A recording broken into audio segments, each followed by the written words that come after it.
60 Minutes Rewind. We're a nation living longer and longer. Over the next 30 years, the number of Americans age 90 and above is expected to triple. And an NIH-funded research study called 90 Plus at the University of California, Irvine, is trying to learn all it can right now from a group of men and women who've already managed to get there. 6 years ago, we first reported on their first set of findings, factors associated with longer life: exercise, moderate drinking of alcohol and caffeine, social engagement, and our favorite, putting on a few pounds as we age. The 90 Plus study's focus is now on memory and dementia. What they've learned and what they haven't drew us back, as did the 90 Plusers. Take a quick look at when we first met them in 2014. My birthday is February 7th, 1918. I was born on August 25th, 1920, and I'm 93 plus. June 15, 1918, and it was, I'm sure, a lovely day. The men and women we met 6 years ago had all agreed to be checked out by the 90 Plus study team, top to bottom, every 6 months. Big smile? Their facial muscles. Excellent. How they walk. How fast they can stand up and sit down. Fantastic. And critically, how they think. Now spell world backwards. DLROW. 3. They were an impressive and active group, a B-17 gunner in World War II, a fellow World War II vet who drove a convertible, a 95-year-old speed walker, ballroom dancers. I asked them, "Why aren't you going to ask us any questions about our sex life?" And they said no. And sadly, some who had begun to struggle with dementia. What is today's date? Today's date?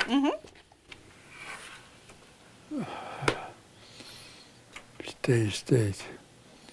What's the oldest person you have seen? I've seen several 116-year-olds. Neurologist Claudia Kawas, the 90 Plus study's lead investigator, says studying the oldest old is increasingly important. Half of all children born today in the United States and Europe is going to reach their 103rd or 4th birthday. Half?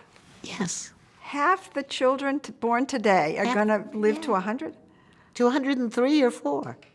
You know, I don't feel a day older than I was yesterday. They invited us back 6 years later, and we found some study participants, like Helen Weil, the ballroom dancer, thriving. Then I do like so 10 times. Now 99, Helen showed us how she exercises in her chair. Stuff like that. How you doing, Jeff? Good to see what's going on, Lou. Lou Torado, the World War II gunner, turned 100 in August. Lou is using Zoom. When he was a kid, most homes didn't have a radio. Do you have an iPhone? I have an iPhone. Yep. You on Facebook? Yes.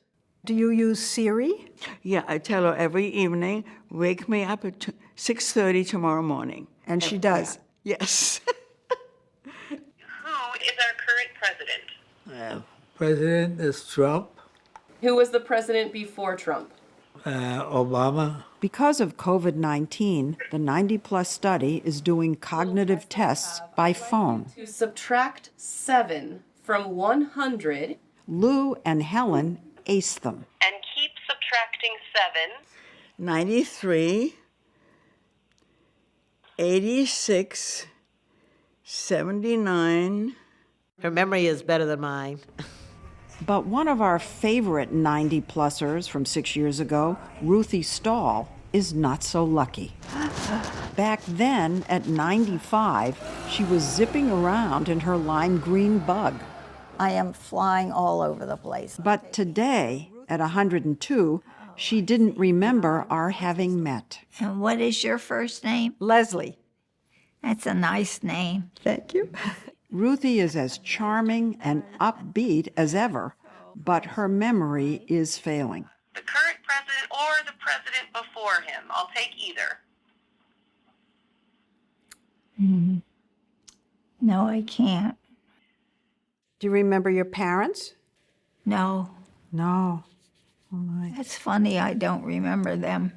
Is it frustrating when you can't remember? No, No. it just passes on to something else. Dr. Kawas says most people, probably even most doctors, would assume Ruthie's memory problems stem from Alzheimer's disease. But scientists are finding out more and more about the complexities of what causes dementia. You hear people say, she got Alzheimer's, he has Alzheimer's, when they really should say dementia. That's exactly right. Dementia is a loss of thinking abilities that affects your memory or language. It's a syndrome. It's a syndrome kind of like headache is a syndrome. You can have a headache because you've got a brain tumor, or you can have one because you drank too much. And it's the same with dementia. We were sad to learn that some of the 90-plus participants we met in 2014 have passed away. But by donating their brains, as Ted Rosenbaum did, they are very much still part of the study, contributing some of its most fascinating and confounding results. After a participant dies, the 90-plus team gathers to review mounds of data. Now, because of COVID, they gather on Zoom. Videos from visit 2. So tell me what you're going to do when you go home today. Ted's test results showed years of memory problems as we had seen 6 years ago. Give me a hint. The 90-plus team concluded that Ted probably had Alzheimer's disease, but then awaited results from their collaborators, a team of pathologists at Stanford University who independently examined Ted's brain. They don't know anything except the brain they've got in front of them. And then you come together. And then we come together and it's like a reveal party. The definition of Alzheimer's disease is having the proteins amyloid and tau, often called plaques and tangles, in the brain. Okay, the home stretch. But when the Stanford team made their report, Ted's brain didn't have either. As you may see without even zooming in, the section is clear, it's clean. We're negative for beta amyloid here. It actually looks awfully good. It actually does, yes. You sit around, you look at that. What do you conclude? The only pathology we found in his head, actually, was TDP-43. The story will continue after this. TDP-43, a breakthrough. It's a newly identified cause of dementia, a protein originally found in ALS patients that Kawas now believes accounts for up to 1 in 5 cases of dementia in people over 90. Can you find out if you have TDP-43 while you're alive? Not yet. And you can't find out if you have 2 other dementia-causing conditions either. Tiny strokes called microinfarcts that damage brain tissue, and hippocampal sclerosis, a shrinking and scarring of part of the brain. So it's likely that many people in their 90s who are diagnosed with Alzheimer's What year? Oh. may actually have something else. There's a whole lot of stuff that goes on in the brain that we have no way of diagnosing during life. So we get a lot of those surprises. But we also get surprises where people have an awful lot of pathology in their brain, a lot of Alzheimer's disease, a lot of TDP disease, and they still turn out to be normal. Let me hold a chair for you. That's what happened with Henry Tornell, Helen Wild's ballroom dancing partner, who joked about studying sex over 90. Henry died at 100 of cancer, mentally sharp as ever. We should all be so lucky. But his brain told a different story. Beta amyloid, I don't even have to zoom in. Floored, very positive. Positive as well. The Stanford team found the highest level of plaques and tangles and TDP-43. TDP-43. Especially stunning, since more than one pathology typically means more severe dementia. So he was a huge surprise. He was one of our surprising 90-year-olds who managed to have good cognition in the face of things in their brain that should cause dementia. It used to be that when a person like Henry with clear thinking was found to have plaques and tangles, scientists assumed dementia was just a matter of time. But now they're thinking about it in a new way, that maybe certain people have protection against dementia, a phenomenon they're calling resilience. To prove it, though, they need to follow people who are still alive. Enter convertible driving Sid Shiro from our story in 2014. Let's see. Sid had a PET scan back then for the study, which revealed significant amounts of amyloid in his brain. The question was, would dementia be around the corner, or might Sid somehow be resilient? Happy birthday to you. Thank you. Sid turned 99 this summer. How old do you feel? I always say 69. Sid has circulation problems that affect his breathing, but his memory? Well, he told us about buying his first car 80 years ago for $18 in a pool hall. That's 31 Chevy convertible with a rumble seat. A rumble seat. And I didn't know how to drive. You won it in a pool hall. Did you win it on a bet? I didn't win it. I bought it. You bought it? I gave him $18. Who sold a car for $18? He needed the money to shoot pool.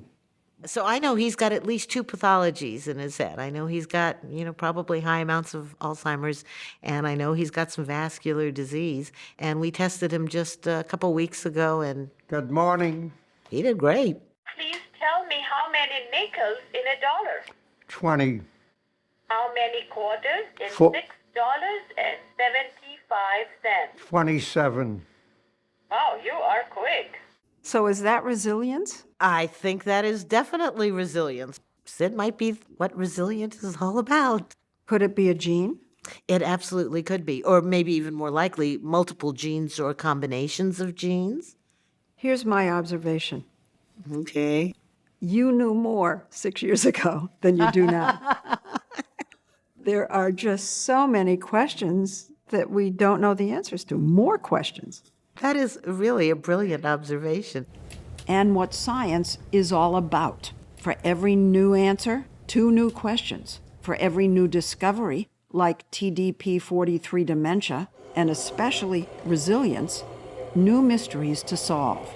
So like its participants, the 90-plus study is keeping at it, trying to help the rest of us make it to age 102 with Ruthie's spirit, but memory intact. It's a shame, It's a shame. because there's a lot I could remember. And I'll bet you had a wonderful life. Oh, I have. It's still going on. Thank goodness.